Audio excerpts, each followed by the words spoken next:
Vous savez que le cœur, c'est le siège des émotions, de notre volonté. On dit souvent faire de bon cœur, incliner son cœur, suivre les penchants de son cœur. On dit souvent un cœur bien disposé, fidèle, ou alors un cœur agité, troublé.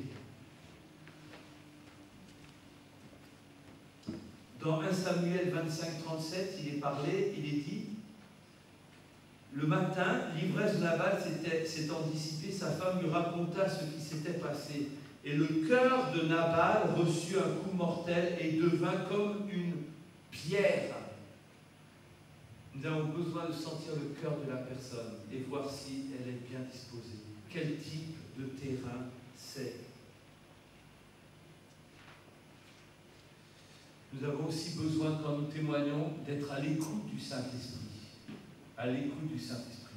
C'est-à-dire, Seigneur, révèle-moi. Seigneur, parle-moi. 1 Corinthiens 2,10 nous dit: Dieu nous les a révélés par l'Esprit, car l'Esprit sonde de tout, même les profondeurs de Dieu. Et vous savez, Dieu peut donner une parole de connaissance, une parole de sagesse. Je vais vous donner un exemple. Une fois, nous avions une réunion d'évangélisation, on avait un pasteur anglais qui était là, j'étais un jeune converti, et j'étais dans le hall, et j'accueillais des gens qui rentraient. Et il y avait un garçon là, qui était là, la trentaine, et il était là, il ne voulait pas rentrer dans la salle. Il dit: mais rentre, assis-toi sur une chaise, rentre. Et il ne voulait pas rentrer dans la salle. Et on était à deux, on discutait avec lui, on essayait de le convaincre de rentrer dans la salle pour qu'il écoute la parole de Dieu. Mais il ne voulait pas. Alors, on fait souvent ça, c'est à deux, on prie, au moins quand il y en a un qui parle, l'autre il prie dans son cœur, hein, et inversement. Et Dieu nous donne une parole de connaissance. Il nous dit: cet homme, c'est un témoin de Jéhovah. Et les témoins de Jéhovah, ils ont comme une interdiction, ils sont endoctrinés pour ne jamais rentrer dans les salles. Vous ne pouvez pas leur proposer de rentrer et de prier avec vous dans une salle ou quoi. C'est pas possible. Il y a un endoctrinement, c'est malade de leur part. Comme ça, ils sont sûrs qu'ils ne vont pas partir de leur église. C'est vraiment une dimension sectaire. Et le Seigneur nous dit: c'est un témoin de Jéhovah. Et là, on a pu, et bien, sachant cela, on avait les arguments pour, on a compris, et on a pu, sans lui dire, mais on a pu apporter une solution, parce que Dieu nous a donné une parole de connaissance sur ce qu'il était. Voilà. Nous avons besoin de manifester les dons spirituels. Et ça va être possible que si on a aussi pris du temps dans la présence de Dieu, si on a le temps, la capacité à chercher le Seigneur en dehors de ces moments-là. nous avons besoin de recevoir ces paroles de connaissance. Alléluia. Vous savez que c'est le Saint-Esprit qui convainc. Ce n'est pas nous. Ça ne sert à rien de chercher à tout prix à avoir raison. Ça ne sert à rien du tout. Comme je l'ai dit, on tombe sur du roc des fois et des fois la personne elle peut être encore plus forte que nous, bibliquement parlant, ça ne sert à rien. Mais c'est le Saint-Esprit qui va convaincre. La conversion, elle est spirituelle.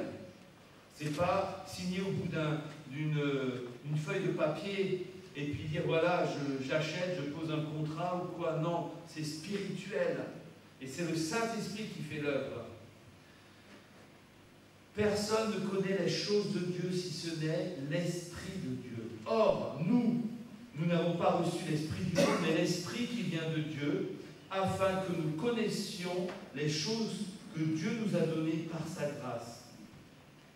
Mais l'homme animal ne reçoit pas les choses de l'Esprit de Dieu, car elles sont une folie pour lui. Et il ne peut les connaître parce que c'est spirituellement qu'on en juge. Moody a dit le plus grand évangéliste, c'est le Saint-Esprit. Ce n'est pas un homme. Alors on n'a pas à s'en priver. Voilà, c'est par le Saint-Esprit. C'est lui qui convainc de péché, de justice et de jugement. C'est pas nous.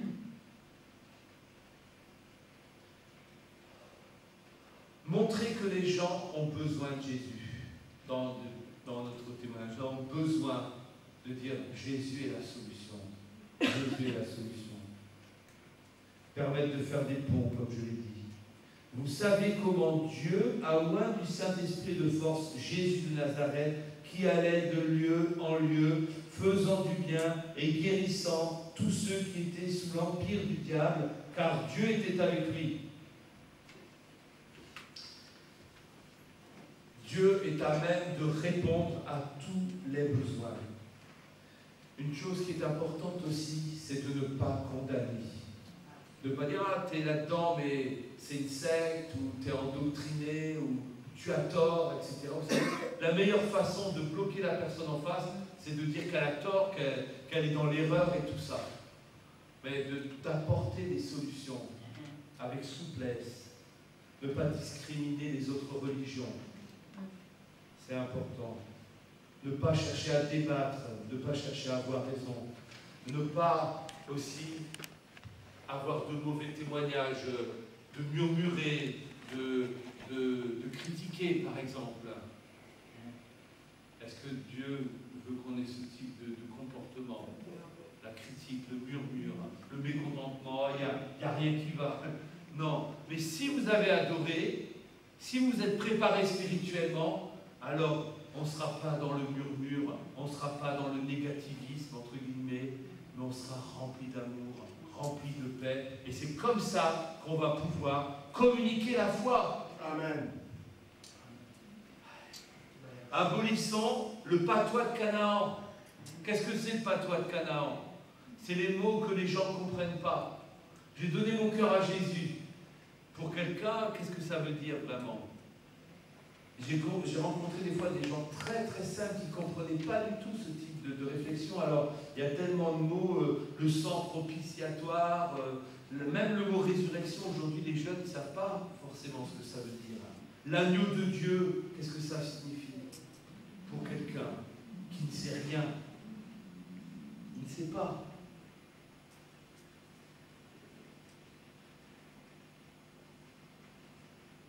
Il faut beaucoup de douceur. Que votre douceur soit connue de tous les hommes. Il nous faut de la douceur. Il nous faut de l'écoute, de la patience. Pas d'animosité. Et on pense à Paul aux Colossiens qui dit, mais maintenant renoncez à toutes ces choses, à la colère, à l'animosité, à la méchanceté, à la calomnie, aux paroles déshonnêtes qui pourraient sortir de votre bouche. Faisons attention. Et c'est pour ça que c'est important d'avoir une réelle attitude de cœur digne du Seigneur. Être rempli de grâce et de sel. Que votre parole soit toujours accompagnée de grâce, assaisonnée de sel, afin que vous sachiez comment il faut répondre à chacun. Je vais reprendre ce verset. Que votre parole soit toujours accompagnée de grâce, assaisonnée de sel, afin que vous sachiez comment il faut répondre à chacun. Colossiens 4, 6. Nous avons besoin de connaître aussi des versets clés, afin de pouvoir justement apporter la parole de Dieu comme ça, dans nos mots, dans nos phrases, dans nos témoignages. Nous avons besoin aussi d'être vrais et exacts et de ne pas exagérer. On n'est pas loin de Marseille. La réputation des Marseillais, elle est là. On dit, voilà, mais non, apportons les choses vraies. Que votre parole soit oui, oui, non, non. Ce qu'on y ajoute vient du malade. Matthieu 5, 37. De l'authenticité. Lorsque vous priez, ne soyez pas comme les hypocrites qui aiment à prier debout dans les synagogues et au coin des rues pour être vus des hommes. Je vous le dis en vérité, ils reçoivent leur récompense. Nous avons besoin d'être vrais simplement, d'être vrais. On n'a pas besoin de se forcer à être, de se forcer à paraître joyeux. Non, on ne peut pas passer pour un ange, hein, mais on a besoin d'être vrai avec le Seigneur et d'être renouvelé dans le Saint-Esprit. Alors, est-ce que, vous savez, on dit souvent qu'on a besoin d'être capable d'apporter notre témoignage. Il y a 3 parties dans notre témoignage. Est-ce que vous pouvez me dire les 3 parties qu'il y a? 3 étapes. Vas-y. Comment on était avant? Comment on était avant?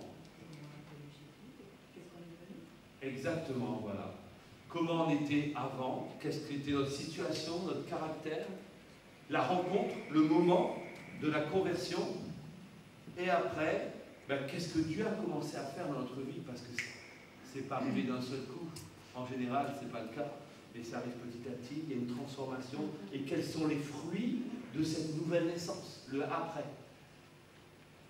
Alors je voudrais vous lancer le défi là. Est-ce qu'il y a quelqu'un qui serait prêt en 3 minutes à nous donner son témoignage? En 3 minutes. Oui, ma soeur, en 3 minutes. C'est-à-dire qu'en 3 minutes, après, je coupe. Oui. Hein, parce qu'on n'est pas là pour témoigner à... Hein, d'accord? Oui. Allez, venez. Je remercie mon Dieu que je suis aujourd'hui parmi vous, parce que j'ai prié que l'église soit pleine. Tout de suite, vous avez sorti le mot. Quand je rentrais au hôpital, il y avait la conférence ici. Je disais toujours à mon Dieu, aide-moi pour que je sorte pour aller assister. Bon. Bien en route pour de nouvelles émotions. Nous allons donc voir un concert de jazz au conservatoire sur la recommandation de Mireille. Franck est allé se joindre à cette manifestation. Bonsoir. Bonsoir.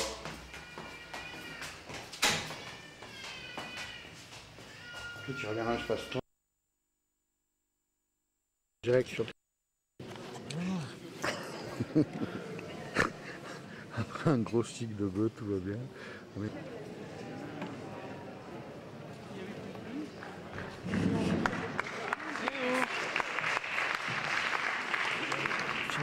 Alors, bienvenue au Conservatoire de Nice. Vous le savez parce que vous êtes arrivés. Alors, vous êtes où vous êtes ce soir? Et ce soir, il y aura un concert organisé en collaboration de Bellini di Palermo et le Conservatoire de Nice, dans un projet bilatéral, c'est-à-dire c'est un projet franco-italien qui s'appelle En France Suona Italiano et en Italie Suona Francese. C'est-à-dire qu'il y a des musiciens qui se déplacent, le français arrive en Italie et les Italiens, comme ce soir, jouent pour 6 mois en France. Vous trouvez les programmes à l'extérieur de la salle si vous voulez voir un peu les autres villes. Alors, je suis la directrice de l'Institut culturel italien de Marseille, qui a son territoire qui arrive jusqu'à Nice, et je suis très heureuse d'être ici pour la première fois. Le concert a été organisé avec la collaboration du Consulat général d'Italie d'Italie à Nice, et en particulier du consul général Serena Lippi, qui est parmi nous ce soir. Et je voudrais vraiment la remercier pour l'excellente collaboration. Alors, on est à l'heure, même s'il y a du trafic, il faut commencer. Je commence à appeler les musiciens. Le concert, ça va durer plus ou moins 1 heure, sans interacte. Antonio Letta, batteria.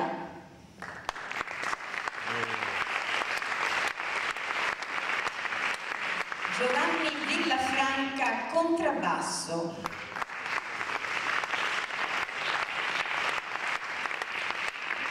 Giovanni Conte, piano. Claudio Gianbruno, sax tenore, soprano. E ultima, ma non ultima, la voce, la voix du groupe, Daniela Spalletta.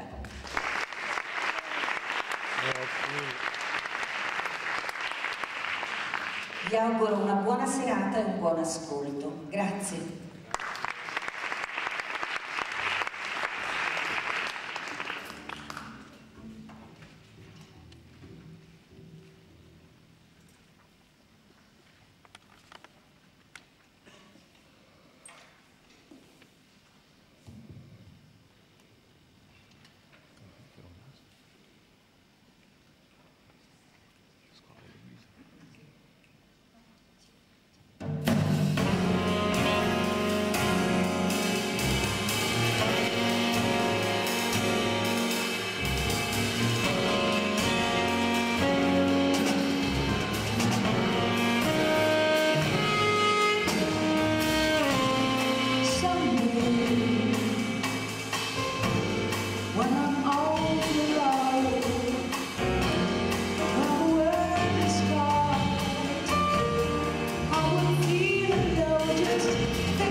star that dreamed at me.